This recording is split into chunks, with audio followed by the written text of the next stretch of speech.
Mental models. 30 thinking tools that separate the average from the exceptional, improve decision-making, logical analysis, and problem-solving. Written by Peter Hollins. Narrated by Russell Newton. Copyright 2019 by Peter Hollins.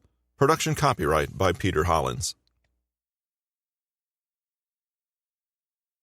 If you've spent even a little time in school during the last few decades, the following scenario will likely be very familiar to you. You need to prepare for a test, so you commit to sitting down for a few hours with your books. You go over the material again and again, trying to drill the facts into your head so that you can recall them later. Maybe you read written sections over and over, or try rewriting or reciting the material out loud, as though you were a sponge trying to absorb as much as possible. At the end of the preparation phase, there's more highlighted in your notes than not, and your memory retention is questionable. You do feel pretty good about yourself, though, and you even pulled an all-nighter, trying to cram the information into your noggin. People will be suitably impressed with you. The rest of the scenario is also probably familiar, i.e., the part where you walk into the exam room and can only recall a small part of what you learned anyway. And yet, you probably also know someone who excelled at school and just seemed to have a knack for remembering everything, absorbing it all with ease, and having it stay in there well after the exam came and went. They may have even done this with fewer hours spent studying. While you were inside highlighting the same passages with red, yellow, and green, they were outside riding their bike or engaging in a hot dog eating competition. Why? How? That's not fair. This book tries to answer those questions and look not just more closely at the methods for learning and memorization we've all been taught, but a little deeper at the neuroscience behind how your brain takes in, organizes, and holds on to new information that you give it. The truth is that we can optimize abstract functions like memory, recall, and information processing by looking at the very concrete physiological basis they have in the brain itself. Armed with this knowledge, we can work with our brains to their greatest potential, in much the same way as an understanding of anatomy and biology helps an athlete perform at their physical peak. You may have underperformed academically, or can't seem to keep it together for your job, but that's entirely changeable. You've probably felt the limits of your own cognitive capacity at times before, and desperately tried to push past them. But rather than doubling down on the same old tactics we've been taught at school, this book tries to understand the brain's natural capacities in order to work with them. A brain that's better able to take in information, process and analyze it, and recall it is always going to be an effective, powerful brain. And it's hard to overstate the value of such an asset, whether that's at school, at university, in your career, or in life in general. In 1953, Henry Molaison lost his mind. Well, part of it anyway. You might recognize Henry from his more anonymous yet infamous moniker of Patient HM. In a desperate attempt to stop steadily worsening seizures, Henry's doctors decided to carefully remove 2 thumb-sized pieces from either side of his brain in an experimental procedure. Though the seizures did indeed stop, Henry was left with a permanent type of amnesia. New memories were impossible for him to form. He could meet a new person, and if they left the room and re-entered, he would behave as if it were the first time he'd ever seen them. Henry Molaison's long-term memory wasn't affected, and he kept his personality and skills intact, even learning rudimentary new skills in the moment, most motor skill-based. He just never had the memory of having learned them. What was a tragic outcome for Henry Molaison was an interesting new beginning in neuroscience. Here was proof that the function of memory was explicitly tied to discrete, physiological areas of the brain. A handful of other patients underwent the same procedure, and in each case, the doctors discovered that memory was always affected when portions of the medial temporal lobe were removed. The more of this tissue that was removed, the more extensive the impairment to the patient's memory.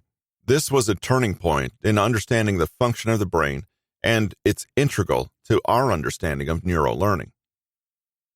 It's many decades later, and neuroscientists now know that an important part of the medial temporal lobe, the hippocampus, is responsible for turning our passing perceptions in the present moment into fixed memories that we can later recall. The hippocampus is the structure that creates memories, and without it, we can have a full, rich experience of the present moment, but be able to return to it again in the form of stored memories. Let's return to the question of cramming before an important exam. Knowing that the brain is directly responsible for the extent to which we can remember things, in a physical way even, how can we make sure we're doing what we can to learn better? How can we understand the process of neuro-learning and how to better cater to what our brains prefer and will accept? What principles can we use to improve our performance on that exam, but also transfer to learning in general? It's important to break down the process of learning into a few distinct aspects. Your brain is performing countless complex procedures every time you speak, read, recall a memory, or comprehend a new concept. But in essence, all of learning can be broken down into three functions. The first is information absorption. This is probably obvious. You cannot begin to talk about how your brain retains and processes information if you don't understand how it's taking that information in first. Simply, we can't learn without the first crucial step of absorption. We need to accurately perceive what's in front of us and be able to pay attention long enough to the relevant details to have it all sink in. For example, if you're trying to learn and master the game of chess, the very first thing you'd need to do is actually hear or read the rules of the game. You need to be able to focus and pay attention so that this information could properly be absorbed. You need the energy, lack of stress, and engagement. Information just has to make it inside your head somehow first, and then we can manipulate and solidify it. Many people falsely believe they have terrible memories, when in fact, they would have great memories if they only spent enough time paying attention to the thing they wanted to remember in the first place. If you've ever forgotten some crucial piece of information or something someone said, you may have actually failed to absorb that data simply because you were attending to something else in that moment. You might forget your keys on the counter not because your mechanisms of memory aren't working, but because you were paying attention to your phone at the moment you would ordinarily reach for your keys, and thus you forgot to pick them up. We'll see later on in the book how this step of learning is even more important, and it's not merely whether you're paying attention or not, but the state of mind you're in when you pay attention. The second aspect of how the brain learns is information synthesis, which is how your brain analyzes, processes, manipulates, and understands the information you took in during the absorption phase. In fact, your brain is constantly interpreting the world around you. It has to. There is simply a constant, overwhelming flood of information for every sense out there in the world. Our brain's job is to constantly sift and filter through this, decide what everything means, and put sensations into context. Even as you read these words, consider the whole universe of sensory data out there that you're carefully ignoring so that you can focus on just the few sensations you're interested in. Consider also how fast your brain must be working to decipher these random black marks into meaning, sifting and sorting, pulling on memory banks so that you understand and can create a picture in your mind of the words memory and bank, for example. Synthesis is making meaning and attaching significance to information in a way that your brain can understand it. To return to the chess example, you can listen attentively as the rules are explained to you, but at some point, your brain's going to start putting all the pieces together. You might start to wonder if you can move knights a particular way and rooks a particular way, or what happens if both pieces encounter one another in such and such a layout on the board. Now you're beginning to actually understand the information you've taken in. You're turning those rules over in your head, seeing when and how they apply, testing the limits of the game, and trying to actually comprehend the field of your possible moves. Of course, chess is one simple example, but we are all doing this all of the time, whether it's playing chess or learning more complicated games like how to pass an exam, how to fill out your tax form, or the best way to drive into town given the traffic jam you know is there. Absorption without synthesis is akin to information that goes in one ear and out the other, while synthesis without absorption is, well, it's not possible. The final aspect of the learning brain, and perhaps the most important, is information retention, i.e., memory. In effect, We can't really be said to have learned anything if we can't remember anything about the mastery we've gained. As you look at the chessboard, you need to draw on your memory of all the different moves each piece can make, as well as the memory of the games you've played in the past and all the lessons and tricks you've gleaned from them. Without that knowledge, you can't play effectively. In fact, no skill or knowledge at all is useful if it cannot be recalled at will outside of the moment you experienced it first. Retention without synthesis means incorrect information is probably being acted upon. Thus, learning comes down to these three key aspects, and we'll devote a significant amount of time to each shortly. Every step depends on the proper functioning of the others: absorption, analysis, and retention. They must work in sequence, or the next step will be built upon a house of cards. And remember, it's the hippocampus's roles in the memory aspects of learning that we're interested in with this book. We'll also be looking at neuroplasticity, i.e., the ability the brain has to change and make new neural pathways when it learns and forms new memories. By understanding the way the brain does this naturally, we can work to enhance the process and generally tap into the learning brain that you already possess. Brain 101. To understand the nature of neuro-learning, it's helpful to have the basic orientation on how the brain is constructed. We'll try to keep this part short and snappy. It's important for background, but you don't necessarily need to know the whys if you follow the guidelines later in this book. It's mostly a battle of two brains, as you'll read. The cerebral cortex is probably the most recognizable part of the brain, as we've seen the brain depicted in biology textbooks, the gray matter that physically resembles a thick sponge. The cerebral cortex is the processor of thought, reason, language, and general consciousness. It may help to assign a so-called avatar to each portion of the brain, and since this portion is focused on analytical thought, this is the Albert Einstein portion. It's further divided into 4 subcomponents called lobes. Frontal. The frontal part of the cerebral cortex processes reasoning, expression, and body movement. This is where information synthesis occurs. Parietal. The middle of the cerebral cortex processes sensory information like touch, pressure, and pain. This is where information absorption occurs. Occipital. The back of the brain covers visual information we receive through the eyes. This is also where absorption occurs. Temporal. The bottom part of the cerebral cortex handles the interpretation of sounds and language through the primary auditory cortex and also processes memories through the hippocampus. This is where information retention occurs. It may seem that the brain has all the components to make learning effortless and easy. But wait, there's more. There's a significant portion of the brain that actively works against our best interests much of the time, and it's known as the limbic system. This is a complex series of parts that conduct all matters involving emotions, stimulation, and memories. It's often the part of our brain that we want to shut off because it's behind most of our fears and anxieties.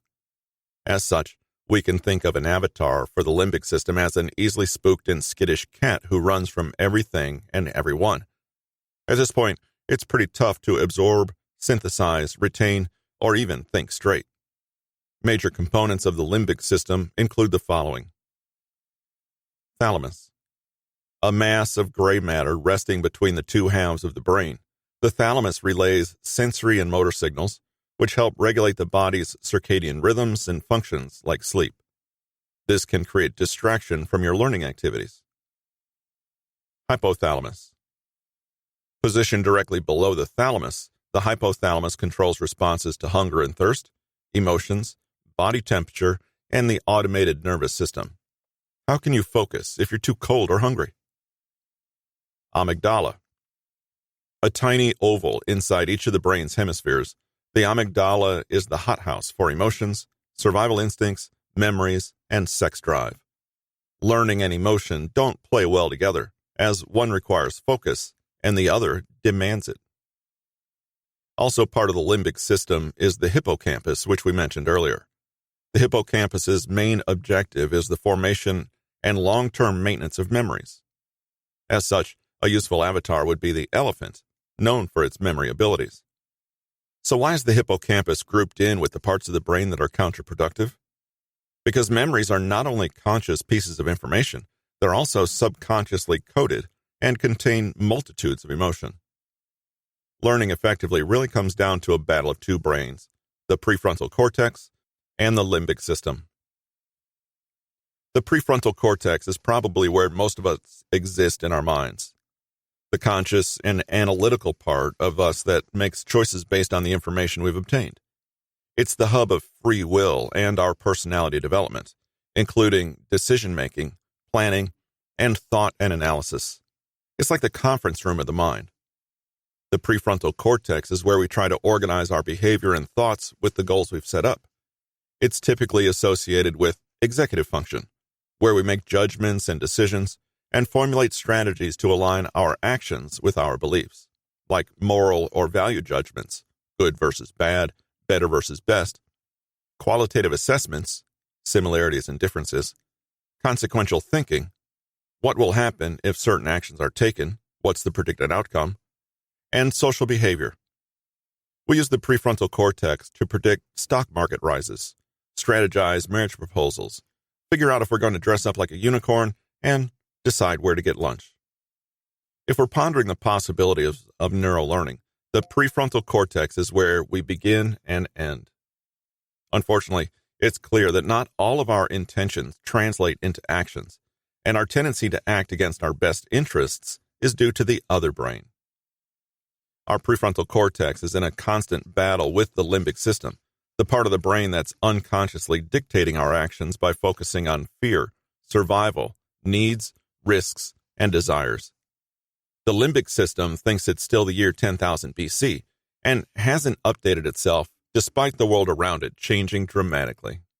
The limbic system is always watching out for us, which is great in theory, but it can also be unnecessarily restrictive. Imagine how phobias and anxiety can derail you despite your best intentions. Those are both the result of the limbic system not being adequately balanced by the prefrontal cortex. Both the prefrontal cortex and the limbic system very badly want to make our decisions for us, and as such, they're frequently battling each other for that responsibility. It's your good old-fashioned conflict between logic and emotion. This struggle is what makes learning so difficult.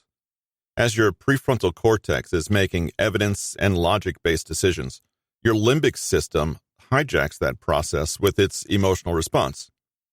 When the limbic system overrides the reasoning abilities of the prefrontal cortex, it results in the formation of bad habits, or simply distracts you from information absorption. One function of the limbic system that can create chaos, despite its best intentions, is the fight-or-flight response. This subroutine happens whenever the brain encounters a frightening solution and is forced to decide whether to stay and confront the problem or get the heck out of Dodge and seek safety. The fight-or-flight response emerges from several different kinds of threats. An oncoming car, flight. A stovetop kitchen fire, fight, hopefully. A snarling attack dog, could go either way.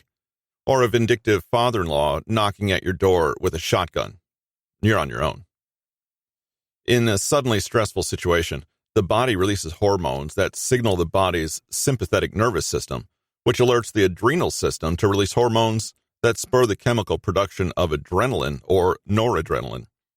This causes the body to feel certain physical symptoms, high blood pressure, increased heart and breathing rates.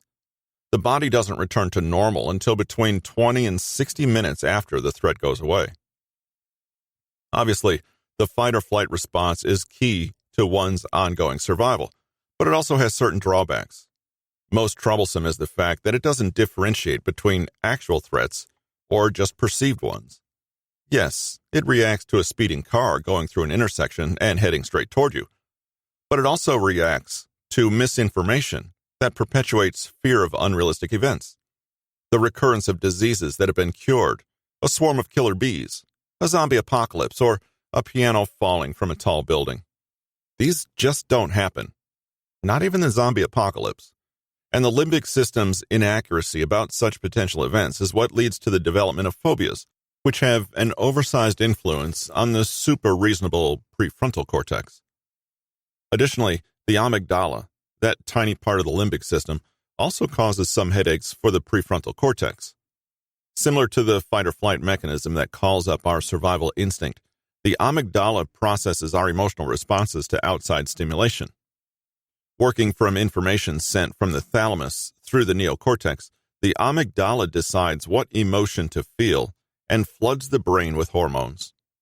This is all fine and well, unless the amygdala processes the stimuli as a threat, in which case the thalamus bypasses the filtering neocortex altogether and sends info straight to the amygdala. That causes the amygdala to become a fight-or-flight arbiter on the spot, which usually leads to emotion-driven decisions, which can be very bad, though not always. The amygdala encourages a response that's more reactive than thought out. This is when we lash out at a friend or loved one for being 5 minutes tardy, or physically lunge at someone who insults our mother. One of your brains wants to help you, and the other one wants nothing to do with critical thinking and the learning instinct. But we still haven't quite touched on memory itself yet. Memory 101. Memory, of course, is heavily related to learning. If memory is a storage system that exists within specific neural pathways, then learning is about changing neural pathways to adapt one's behavior and thinking to the emergence of new information. They depend on each other because the goal of learning is to assimilate new knowledge into memory, and memory is useless without the ability to learn more. Memorization is how we store and retrieve information for use, essentially the process of learning, and there are 3 steps to creating a memory. An error in any of these steps will result in knowledge that is not effectively converted to memory. A weak memory or the feeling of, I can't remember his name, but he was wearing purple. 1. Encoding. 2. Storage. 3. Retrieval.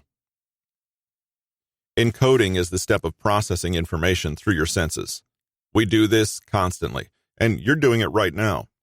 We encode information both consciously and subconsciously through all of our senses. If you're reading a book, you're using your eyes to encode information. But how much attention and focus are you actually using? The more attention and focus you devote to an activity, the more conscious your encoding becomes. Otherwise, it can be said that you subconsciously encode information, like listening to music at a cafe or seeing traffic pass you by at a red light.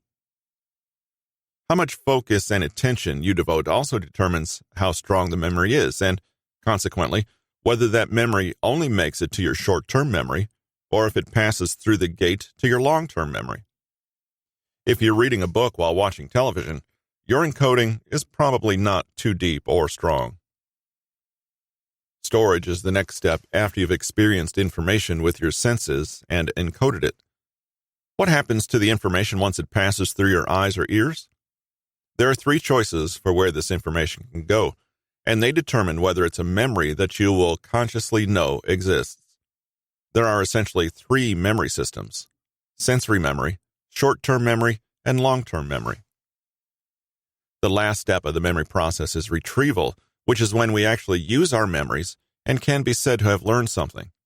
You might be able to recall it from nothing, or you might need a cue to bring the memory up.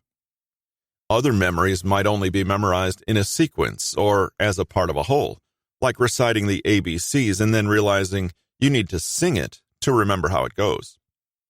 Usually, however much attention you devote to the storage and encoding phases of memory determines just how easy it is to retrieve those memories.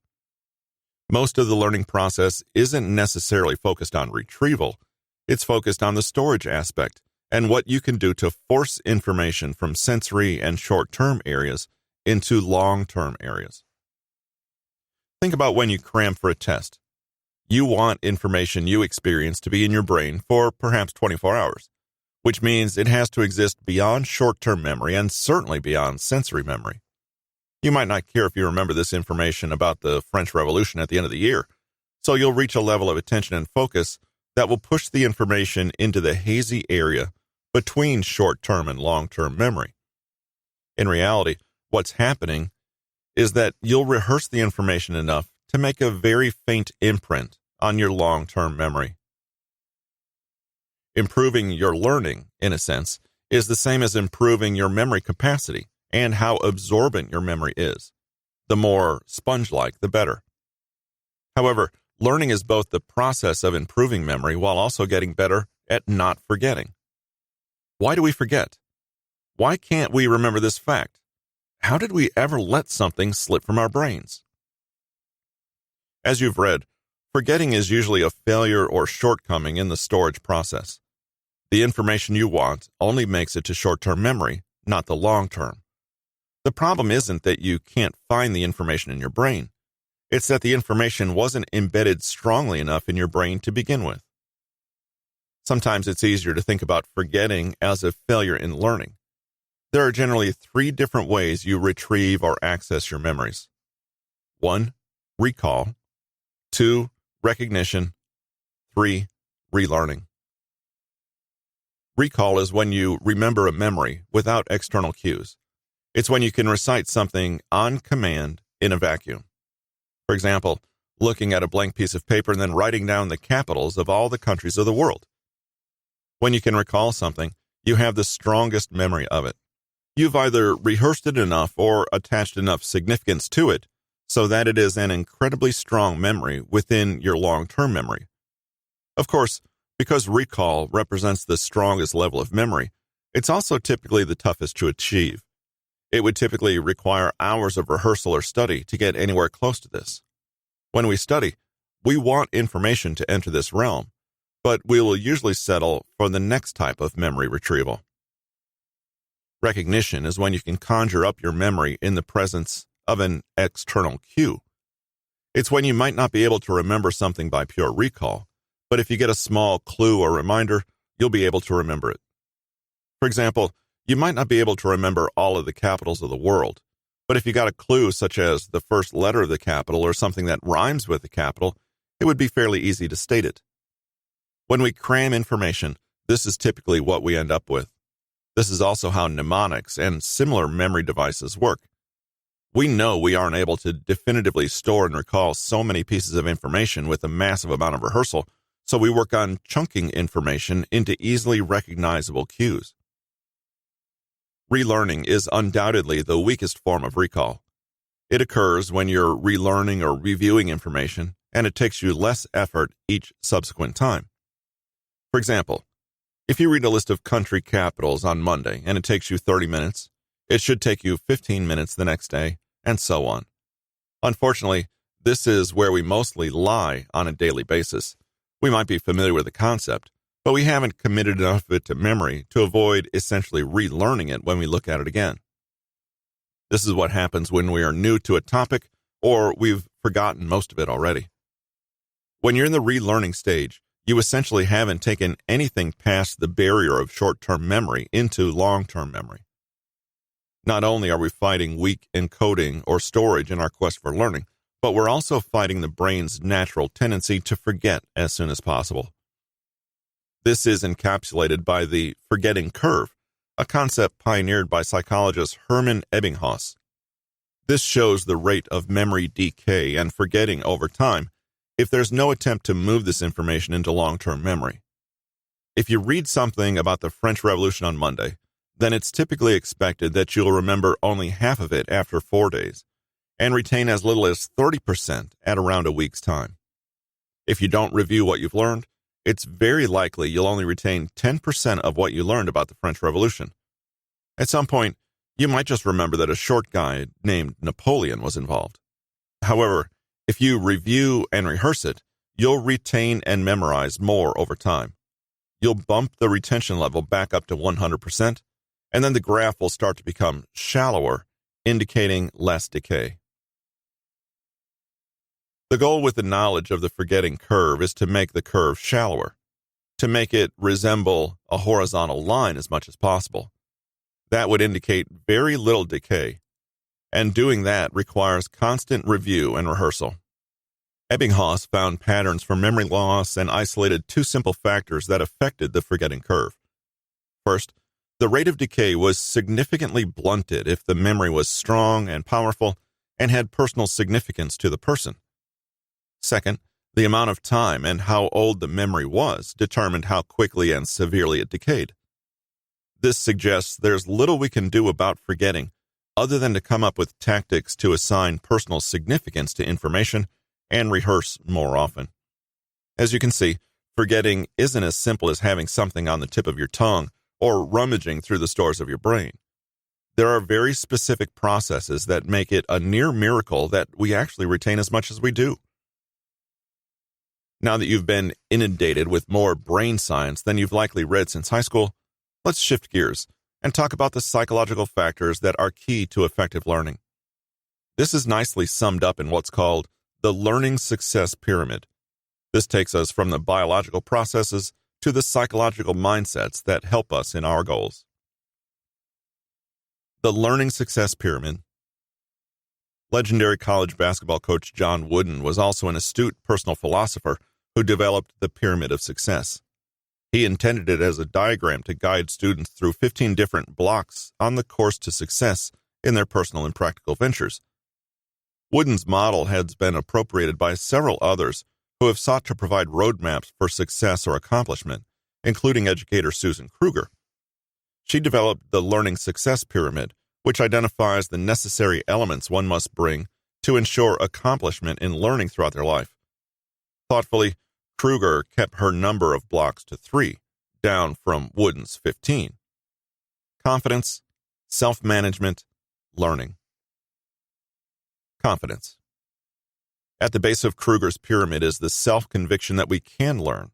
There's no way around this prerequisite, and brain chemistry has something to do with it. If one is feeling hurt or mistrusted, or if they're dealing with depression, stress, difficult personal issues, or fear, they don't have any resources left to help them learn. We simply have no mental resources left to actually learn because we're left dealing with the hamster wheel of anxiety and stress. Taken to the extreme, this can shift your brain into fight or flight mode. Just imagine being incredibly frightened by public speaking to the point that you can't function. That's why confidence in learning is important. If you're running low in this area, be kind to yourself and take steps to affirm your learning abilities. You've learned everything in your life thus far from scratch. You may feel ignorant or that you're not good enough, and that might be true, but it's only a temporary condition. There's not a single subject you can't understand with perseverance and the occasional stretch of hard work. Resolve yourself to not giving up. Make plans for how you will learn.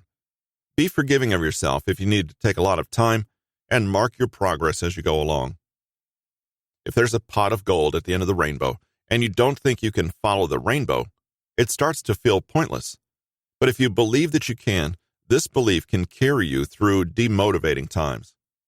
The confidence aspect of learning is what makes it possible that you'll even keep reading this book. Self-management. The next tier in the learning success pyramid is organizing one's time, resources, tools, and communication to ensure effective learning.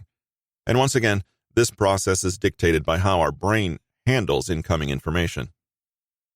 After our emotional centers are done processing new info, the next brain part to receive the data is the front brain, or the prefrontal cortex. This is a bit like our own personal assistant. It handles motor function, memory, language, problem solving, impulse regulation, social behavior, and a bunch of other cognitive skills. When the front brain is exhausted or depleted, we experience a weariness that prevents us from getting anything done. This is known as ego depletion. This has been recently disproven to some degree, but it is fairly undeniable that the more you have on your plate, the more tired you will grow, and the less attention and effort you'll put into matters in front of you. The best way to combat this brain drain is by working on self-management skills, particularly organization. This simply means taking a lot of time ahead of any task to set up systems, routines, and actions that will make the task easier to execute on an ongoing basis. Preparation is often the critical difference between success and failure, so it's vital not to rush through it. This is a skill that may have lain dormant since traditional education was all about imposing a rigorous schedule, but since we must become student and teacher simultaneously, we cannot afford to neglect this. This means putting a framework in place at the beginning that details how you're going to execute. If you're teaching yourself a foreign language, You'd want to make a list of books and online audio resources you'll be using. You might want to make a list of how you'll practice and test yourself, maybe with an online sound recorder or a smartphone. And at the end of the course, maybe you'll translate a hefty amount of English text into the language you're learning.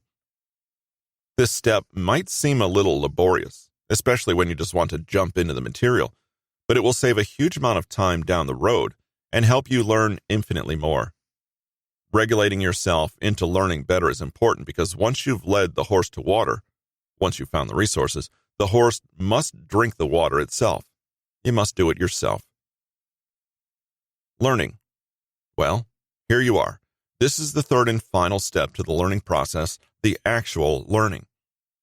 With your confidence and self-management levels up to par, you're all set up to learn. The thing is, learning itself is not a difficult task.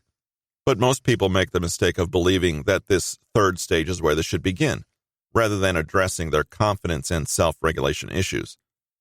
They try to tackle learning Russian or French, but don't believe they can do it, and don't put together a coherent plan for learning and progression. What hope is there then? Once you can overcome those hurdles in the learning pyramid, or at least address them, learning becomes possible. Takeaways. To learn better, we need to tap into the learning brain that already exists inside of us. This involves understanding how our brain prefers to accept information and working with it instead of trying to cram information inside it like a clown car. In truth, there are always two brains waging war inside us, the prefrontal cortex, which allows us to learn, and the limbic system, which robs us of our senses. Of course, this is a problem that affects far more about our behavior than learning, but it's a first stop on our journey to neuro-learning. In the end, we have three primary areas of focus that we can derive from brain physiology. Information absorption, literally being able to process and intake information. Information synthesis, the ability to analyze, comprehend, and make meaningful. And information retention, memorization, and encoding. For the last element of retention, we also dive into the 3 steps of creating a memory, which are encoding, storage, and retrieval. A failure to satisfy any of those steps will lead to quicker forgetting and the overall feeling that you haven't quite learned something. Before we dive into techniques that our brain enjoys, we take a quick look at the psychological prerequisites to learning. This is summed up in the learning success pyramid, where we find that confidence, I can do this, and self-management, I'll make a plan for how to do this, are paramount to effective learning. We could even go as far as to say that they are prerequisites to learning. How are you going to learn to speak Norwegian if you can't create a coherent plan for learning and also believe that it is within your abilities to do so? Mental models. 30 thinking tools that separate the average from the exceptional, improve decision-making, logical analysis, and problem-solving. Written by Peter Hollins. Narrated by Russell Newton. Copyright 2019 by Peter Hollins. Production copyright by Peter Hollins.